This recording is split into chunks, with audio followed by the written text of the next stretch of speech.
Coucou mes sexy mamas, j'espère que vous allez toutes bien. Je suis contente de vous retrouver donc dans la deuxième semaine de notre challenge qui a pour but d'avoir de beaux cheveux en un mois. Donc cette semaine, je propose de réaliser un soin nourrissant. Et un soin nourrissant est donc un soin qui va apporter de bonnes graisses à vos cheveux. Donc avant de vous donner les explications scientifiques sur le choix des ingrédients, je vais d'abord vous parler un petit peu de ce que la nature a mis en place afin de vous permettre d'avoir donc de beaux cheveux. Je vous montre une coupe de la peau au niveau de vos cheveux. Vous allez voir les glandes sébacées qui produisent le sébum et les poils. La production du sébum est donc représentée ici en jaune et ce liquide jaune visqueux qui est fait en fait de lipides va donc s'étendre sur votre cuir chevelu et si possible sur les pointes.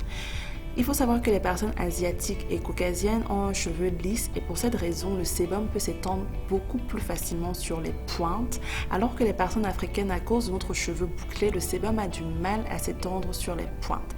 Et le problème donc du cheveu afro, c'est pas que c'est un cheveu qui ne pousse pas, c'est un cheveu qui a du mal à rester donc hydraté.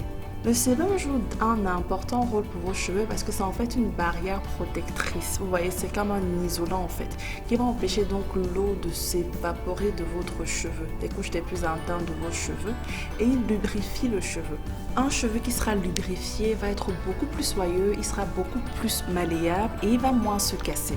Il faut savoir que la composition du sébum varie en fonction des individus, en fonction de la race, en fonction de votre état de santé et en fonction du climat. Donc pour toutes ces raisons, vous allez vous retrouver des fois avec des cheveux qui peuvent être beaux et des cheveux qui ne seront pas beaux.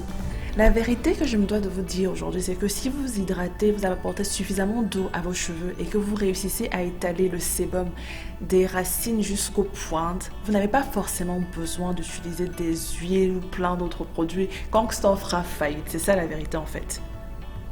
Mais le problème vient du fait que vous ne puissiez pas facilement étendre donc ce sébum jusqu'à vos pointes.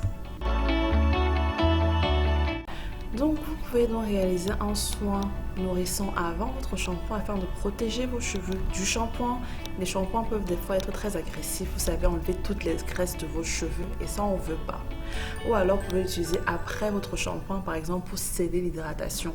Donc comme ça vous allez pouvoir lubrifier votre cheveu, le cheveu sera protégé des UV. Vous allez aussi permettre à vos cheveux de rester hydratés beaucoup plus longtemps car les huiles vont donc servir d'isolant comme je vous ai déjà expliqué.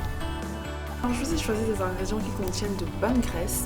J'ai choisi l'avocat parce que ça contient beaucoup d'eau et ça contient de bons lipides. Et en plus, ça contient de la vitamine C. J'ai choisi aussi le jaune d'œuf parce qu'il est riche en bonnes graisses et en bonnes autres vitamines.